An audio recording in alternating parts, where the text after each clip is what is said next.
Bien le bonsoir les Blaugrana, ça va ou quoi les gars? Nouvelle vidéo actualité sur le FC Barcelone. Il n'y a pas énormément d'actualité, mais déjà de 1, j'avais du temps libre tout simplement. Et de 2, j'avais envie de partager un moment avec vous en vidéo avant le fameux match de mardi. Là ça arrive, dans à peine 48 heures, on saura si le Barça va se qualifier en demi ou pas. Je suis toujours confiant. Comment match aller, comment match retour. Je vais pas non plus trop m'attarder sur le sujet et trop en parler. Je préfère quand même en parler une fois que ça sera fait. J'espère qu'on ne prendra pas une clim. J'ai confiance au groupe. Et vous aussi de votre côté, je pense que vous avez confiance au groupe de ce qu'ils nous ont montré ces derniers temps, ces derniers matchs entre les clean sheets ou même les matchs où tout n'était pas top, mais ils ont quand même réussi à aller chercher un résultat. On va commencer cette mini vidéo actualité, vidéo retrouvailles avant le match. Commençons par la une de Mundo Deportivo qui met en avant le but de Joao Félix lors du match d'hier. Le Barça l'a emporté par le plus petit des scores, 1-0, mais c'est très bien. On a gardé nos cages clean, encore un clean sheet de Ter Stegen. D'ailleurs, j'ai une stat qui est très intéressante pour Ter Stegen, étant donné qu'il a été blessé pendant un bon moment. En plus de ça, au moment où il se blesse, c'est là où on a fait le moins de clean sheet. Cette saison-là, on a eu beaucoup de mal défensivement, et là, on se reprend petit à petit. Bref, Mundo Deportivo qui met une goal del crack. Bon, c'est pas del, c'est des crack, mais je trouve que ça passe mieux avec un petit L à la fin. D'ailleurs, au passage, il a mis un superbe but et on va continuer toujours avec Joao Félix qui a déclaré après le match: nous avons fait un bon match, ce n'est pas un terrain facile, mais nous avons travaillé dur et nous sommes satisfaits des 3 points. Il fallait absolument les prendre, même si là, les gars, on le sait que c'est compliqué, mais continuons d'y croire jusqu'au bout. Nous avons souffert plus que prévu, aurions dû mieux contrôler, mais Cadiz a fait un grand match et c'est ça, cela arrive toujours en fin de saison. J'ai une question avec ce match-là d'hier et la déclaration de Joao Félix ou même la Liga entièrement. Est-ce que vous y croyez ou pas de votre côté en un retour du Barça en Liga? Je sais que ça paraît fou, ça paraît très compliqué, mais est-ce que vous avez une lueur d'espoir ou est-ce que pour vous, vous voyez ça comme quelque chose d'insurmontable et qu'il vaut mieux donner toute son énergie à la Ligue des Champions? Comme d'habitude, au plaisir de voir vos réponses dans les commentaires. Et voici la stat sur Ter Stegen. Ter Stegen n'a plus encaissé de but en championnat depuis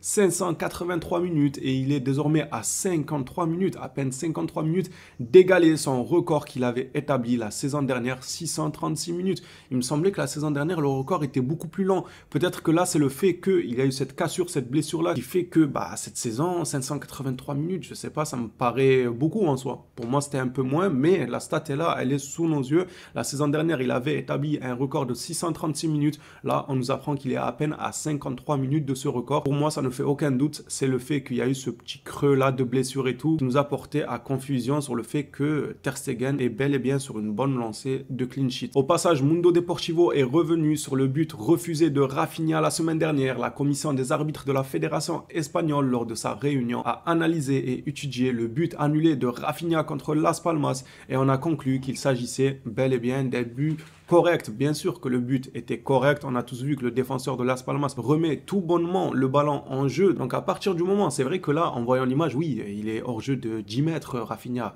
il n'y a aucun doute. Mais il ne faisait pas, pour moi en tout cas, action de jeu au départ de l'action.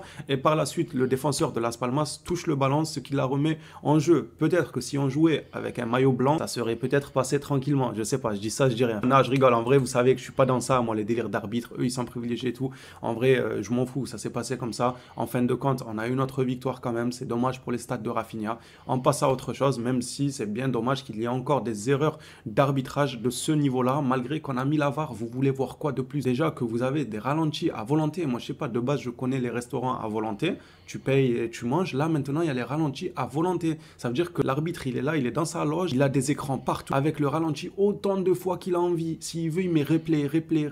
Il peut le faire même 100 fois le replay. Et il arrive quand même à se tromper. Mais il faut faire quoi au bout d'un moment? Non, vous, bientôt, les robots, ils vont vous remplacer. On va demander à Elon Musk de mettre des robots arbitres. Comme ça, eux, ça sera qu'une histoire de codage. Tu vas coder comme quoi ça, c'est faute, ça, c'est but accordé et tout. Le robot, il va pas chipoter. Hein. Il y aura pas de préférence. Ça, dans sa tête, ça a été codé comme étant faute. Il va directement signaler faute. On sera tranquille. C'est bon. À un moment, vous avez des loges, vous êtes au chaud, vous avez café à volonté, boisson à volonté, tout ce que vous voulez. Vous êtes à l'aise. Personne ne vous voit. Vous avez aucune pression. Vous êtes là dans votre van d'arbitre avec des écrans. Le ralenti autant de fois que vous voulez. Et il y a quand même des erreurs. Mais que voulez-vous à la fin? C'est bon. On va ramener les robots et on va plus se casser la tête avec les arbitres. Passant une information sur Hector Fort, Matt Moreto nous rapporte que Barcelone est en pourparlers avec l'agent d'Hector Fort concernant la prolongation de son contrat. Ce jeune-là, vous connaissez déjà mon avis dessus. Vous savez que je suis totalement pour une prolongation de ce joueur-là, car je lui vois quelques qualités qui m'intéressent énormément et j'aimerais le voir encore un certain moment du côté du Barça pour voir comment cela évolue. Pour terminer cette vidéo actualité, demain on aura une conférence de presse de Xavi, monsieur Xavi, qui a donné une leçon tactique, pour pas aller très loin non plus, en termes de changement, en termes de réponse au changement de Luis Enrique. Il lui a donné une leçon en faisant rentrer un certain Pedri qui claque une passe décisive dès les premières minutes, dès l'un de ses premiers ballons touchés. El Xavi sera accompagné justement de ce Pedri. Pedrinho accompagnera Xavi en conférence de presse demain. Ça parlera du match face au Paris Saint-Germain. Grand soir de Ligue des Champions comme on les aime. J'attends ce match-là avec impatience. Je ne sais pas si le débrief se fera dans la foulée à la fin du match, si j'ai le temps. Et sinon, je m'en excuse les Blaugrana. Je ferai de mon mieux pour le faire le lendemain. Je peux rien vous promettre, ça se fera au feeling. En tout cas, si j'arrive à le faire à la fin du match dans la foulée, je compte sur votre présence. Les phénomènes, je nous souhaite une bonne chance. Je souhaite une bonne chance au groupe. Dites-moi votre ressenti à 48 heures de la rencontre. Qu'en pensez-vous? Est-ce que vous êtes serein de votre côté ou pas? On s'attrape à la prochaine vidéo sur le FC Barcelone. D'ici là, prenez soin de vous les Blaugrana.